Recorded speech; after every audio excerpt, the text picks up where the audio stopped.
It is big, it is worldwide, it is getting bigger, it is Airbnb, and it has been under fire from Human Rights Watch since 2016 for listing properties in illegal settlements in the occupied West Bank. Well, it finally bowed to pressure, saying that would end settlement rentals. The question is this a case of consumers overpowering politicians, or is it anti-Semitism at the heart of this decision?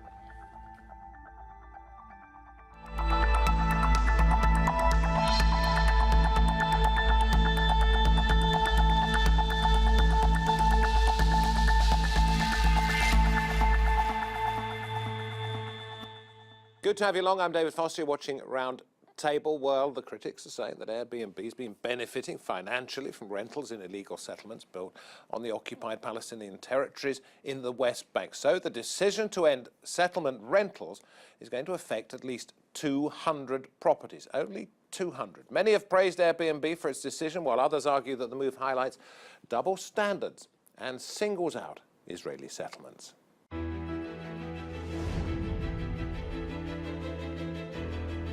After years of long-standing criticism from Human Rights Watch, Airbnb announced it will remove around 200 listings from Israeli settlements in the occupied West Bank.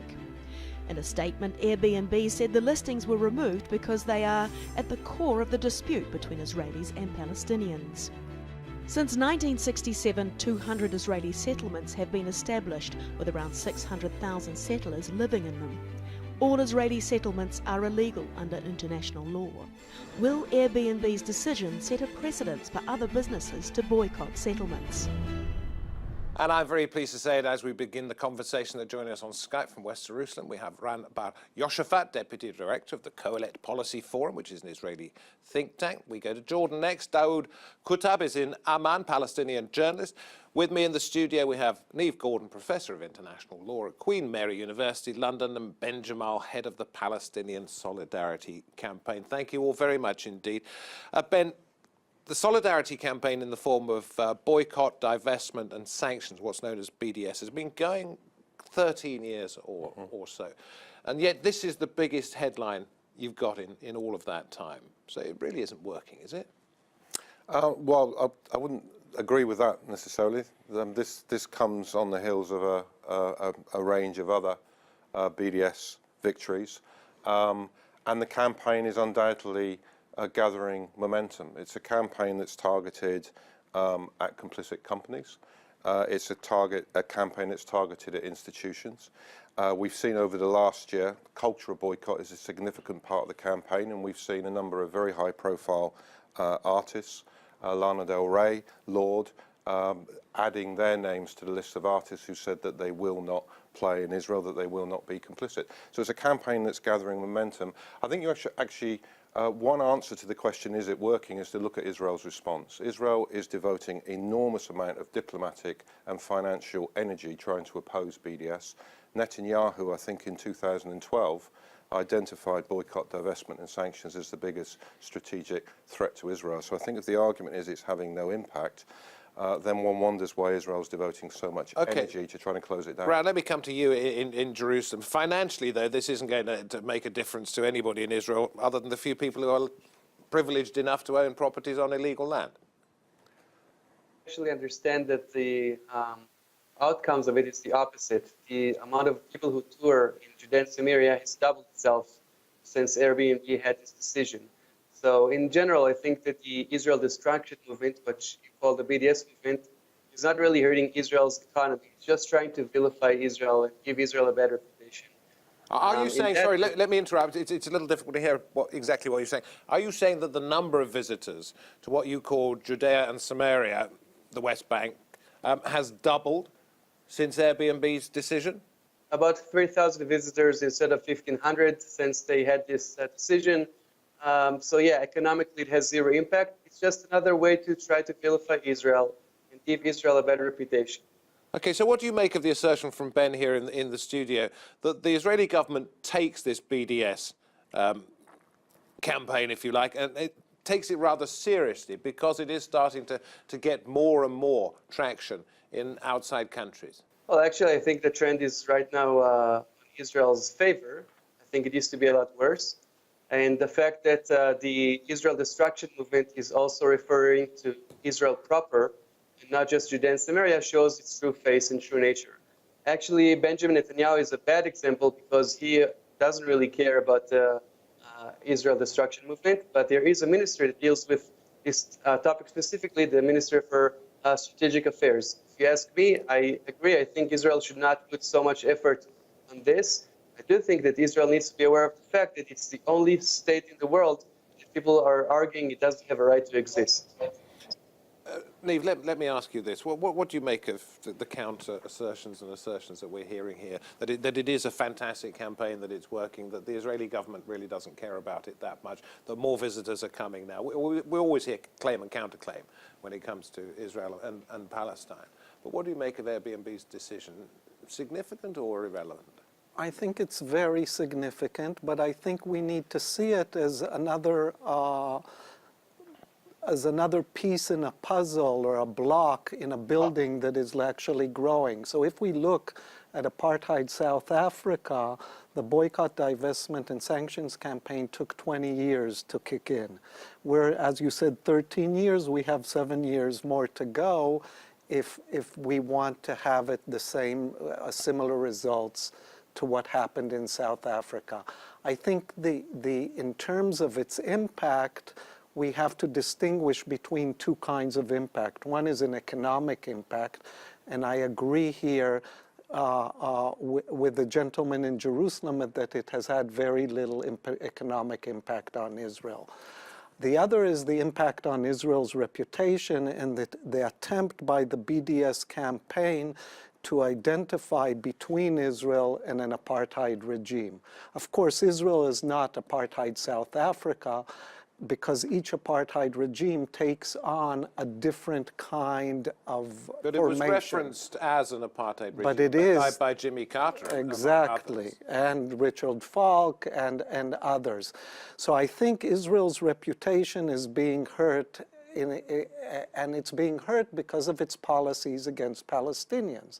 It daily abuses the rights of Palestinians, and the Airbnb actually exposes the fact that there are these rentals on stolen Palestinian land, that only Jews or tourists coming from abroad can use these rentals, that the Palestinians whose land was stolen cannot even stay in these rentals. All this is being exposed through this specific campaign. Well, I will get on to the broader aspects of the similarities or not between this and the apartheid regime in South Africa and its eventual collapse a little bit later, if I may, because there are big differences between South Africa and Israel. But Ran, I'm going to give you the right of reply probably a little bit more than normal on this one, because you are defending Israel in this position. It is something that is building up some kind of momentum, is it not, internationally? So I could argue that, first of all, it's not stolen land from the Arabs of Judea and Samaria. This is not an area I want to get into, please, because we have done so many programs about illegal settlements per se. This is about pressure from outside. Wonderful. So I'm going to ignore the fact that people see Jews living in Judea as a crime. The thing is this.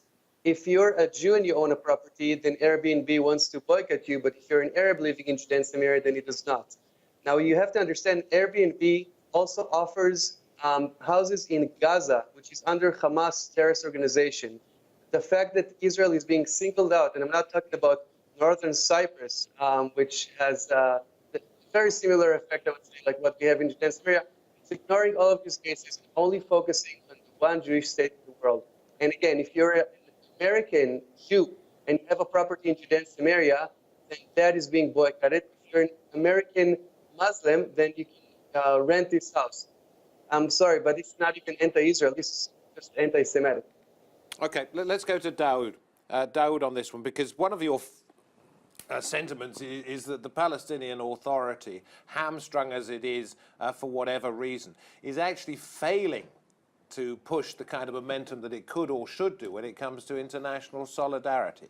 Well, I think what is happening is that the whole world is looking for ways to right what is wrong. After the World War II, the UN was created, the Security Council was created with the hope that the international community can bring justice through that. Now that's failed because of the US veto. So then they brought in the International Criminal Court, and that also is being tied down. So the international community, which benefits and which ARB&B benefits from, is being asked to basically live up to its ethics and its own code of ethics by not renting and not allowing things that are illegal, immoral, to be used as part of their making the money and making the profits. That's why Human Rights Watch talked about them profiting from the settlements. Yeah, my question was more about the Palestinian Authority, but thank you for addressing that point. I was trying to get at the fact that you feel that the Palestinian Authority, if we're talking about the BDS campaign, has failed to give it the momentum that Ben and others seem to think that this Airbnb boycott may well have given it. The Palestinian Authority is the weakest link here. They are totally tied down with the Oslo Accords, with the Paris Agreement. And when Mahmoud Abbas, President Abbas, was asked in South Africa if he supports the boycott, he said, I only support boycott of settlements, not of Israel. So this doesn't really apply. BDS is much wider. And I think Airbnb decision also is not a BDS decision because it doesn't include East Jerusalem. It doesn't include the Golan Heights. So I think it's a mistake to kind of connect directly the BDS with the decision of Airbnb, but it's certainly part of the general ethos that the boycott campaign includes. Yeah, Dawood alludes to it there, and Rand mentioned Gaza and the fact that the boycott is not in place in Gaza. But isn't it a reasonable point to say that during the conflict between Fatah and Hamas, Hamas operatives were throwing Fatah representatives, accusing them of spying off tall buildings, and therefore the animosity in the conflict is as relevant there as it is in the illegal settlements? To be fair, I think that's an entirely separate issue. I mean, it's about whether Airbnb has double standards and whether the Palestinians are prepared to ignore crimes on their own land and just point the finger at Israel about it. Well, let's come back to, because, Rand's introduced this into the conversation, and it's always a talking point that Israel and its supporters want to introduce, this argument that somehow Israel is being held to a double standard or an unfair. It's not so much Israel, it's Airbnb standard. operating with a double standard, because it's not boycotting Gaza, where crimes have taken place between Palestinians. Well, let's look at, first of all, in terms of, I mean, the ask of Airbnb was to live up to its responsibilities under international law, to live up to its responsibilities under the UN guiding principles for businesses.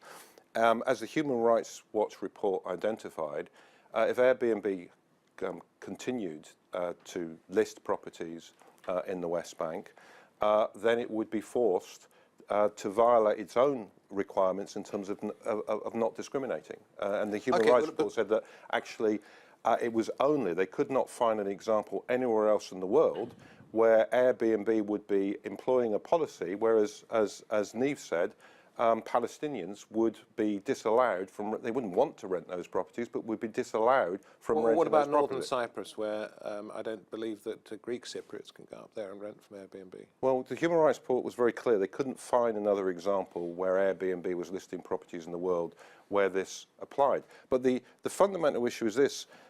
This is not, so in relation to the question for Airbnb, it was to live up to its responsibilities under international law.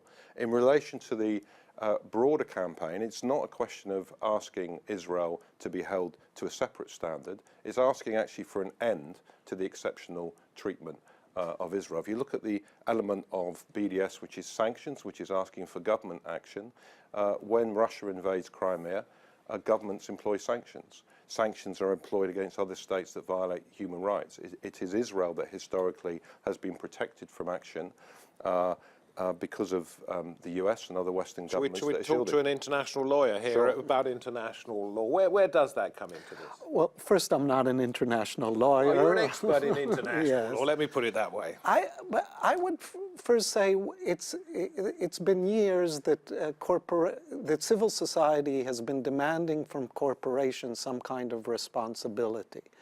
And we've seen this in different struggles around the world, from struggles against Nike to struggles against Volkswagen recently here in London. And the fact that Airbnb is assuming responsibility and delisting houses that are on stolen Palestinian land is, I think, a good thing. Ron and others have blamed Airbnb for double standards for not doing it elsewhere. So first, I would say that instead of blaming them for double standards, we should be encouraging them to do it in other places. They operate in 191 countries, 81,000 cities. Exactly. So where there's one and only. So where there's other rights abusive countries with rights abusive policies, where the Airbnbs are on stolen land, where people that live next door can't use those Airbnbs, I think Airbnb should remove them from the list. Ran, I know you dispute that this is stolen land. I really don't want you to go there. We've done so many programs on that. That will come up another time. But I want to ask you about the impression you get when traveling abroad about the international perception of Israel. You wrote a book called I Flew to Speak About Israel. You stood up on college campuses and you gave your point of view. Do you think any kind of view is shifting, as has been suggested by other guests, in regarding to Israel's occupation of that land and its international obligations? Are things changing? So here's what I think is unique. When Israel was sanctioned in the past, it came from usually Muslim and Arab countries. What is unique about the movement to destroy Israel is that it's coming from the West and it's coming from non-governmental organizations. So that's a new concept. What I do think is unique here is that actually the anti-Israel movement is actually becoming weaker for many reasons, mainly because of inner US issues and so on and so forth. What I have learned is this. When people don't like Israel, they're not talking about Judea and Samaria. They don't like Israel at all. They don't acknowledge the fact that the Jewish people have a right to have a sovereign state. And that's what the movement to destroy Israel, aka the BDS movement, is all about. If it was about territory, we would have solved it. What I disagree with Professor Gordon is that for some reason he wants Israel to be the light upon the nations, and we need to be the first place in the world where Airbnb is caring so much about human rights. And I disagree with that. I think that it's unfair for someone to say, I cannot rent my house because I'm a Jew. If you're an Israeli Arab and you want to live in, you want to call it stolen land, go ahead. I disagree with that. You're allowed to build there. And if you're a Jew, you're sorry, the question was, do you think international sentiment as expressed by those students and university leaders that you met in your tour of the United States, do you think it is changing in any way? And if so, in what way? I think it's actually changing for the better when it comes to Israel's case. But again, it's not just really because of Israel, it's because of all sorts of world affairs. Mainly issues are happening in America when people are having a debate whether Ann Coulter or Ben Shapiro can appear in Berkeley, then they're not talking about Israel, and that's a whole different topic by itself. But again, the people who are protesting against Israel, let's be honest, they're not that knowledgeable about the history of the Middle East. They don't want Israel to exist at all, and they're trying to follow this trend that is just bashing Israel. Dio, do you think this is making any difference? It's certainly raising the conversation level, but on a practical level, is something involving 100 houses in illegal settlements when we're talking about 191 countries, 81,000 cities, and presumably millions of properties, is it actually going to make any practical difference? I think it does make a difference. I think it sends a very strong message to the international community, to Israel itself, even though many Israelis, like your guest, live in a bubble, think that things are getting better for Israel. It's not getting better for Israel. The world is changing. You know, when the U.S. president moved the embassy to Jerusalem, they expected all the many countries to move. 2 countries moved. One has retracted, Paraguay. And so I think the Israelis live in some kind of a no man's land, or some kind of a strange land that they don't want to accept the reality that the world is no longer accepting their lies and their injustice towards the Palestinians. 150 unarmed Palestinians were killed, 60 of them on the day that the U.S. moved its embassy. unarmed people being shot by Israelis.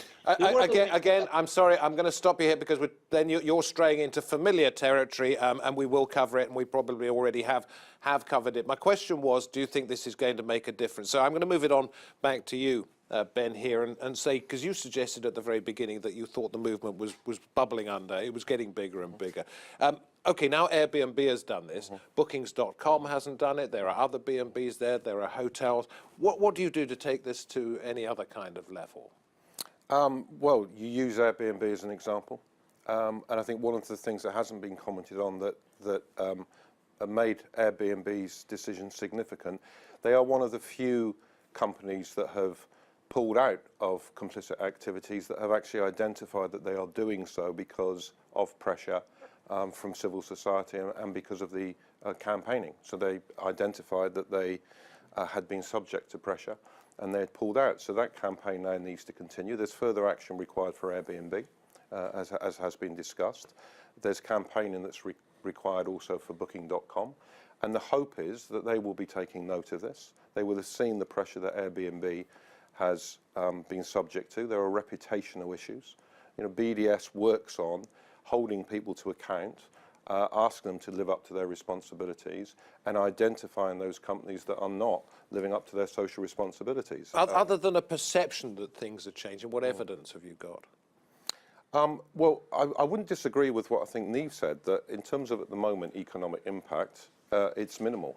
But in terms of damage, in a sense, to Israel's reputation, in terms of actually increasing numbers of people identifying that this is a state that is systematically abusing human rights, all of these have a significant impact.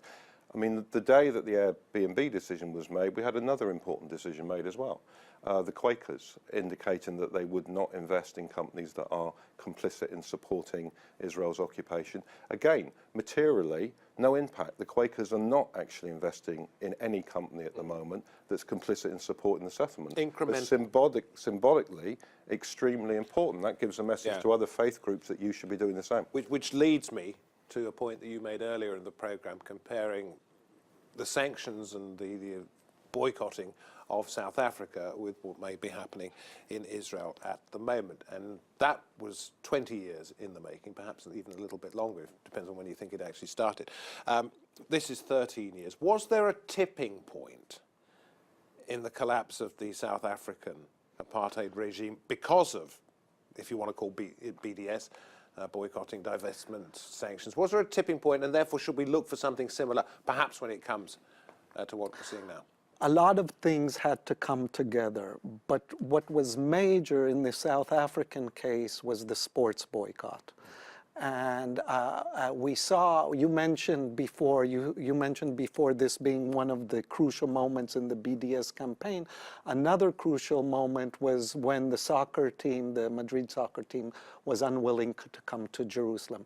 If there will be, what's now a kind of cultural boycott will extend to the realm of sports, I think that will be a major success for the Palestinian campaign. However, when it comes to South Africa's sporting profile, with its cricket, with its rugby, not so much its football, but how important it was to the South African character and sports, they felt totally and utterly shut off from the rest of the world. I don't think Israel has the same sporting it might not have the same sporting profile internationally, but sports is extremely important. Sports is always connected with the nation state and with the attempt to kind of bolster the ethnic group. In sports, as an Israeli, I can tell you, sports, soccer, basketball are extremely important sports, and once teams in Europe will stop coming to Israel or will stop inviting Israel to come, that will be a major difference in the kind of pressure.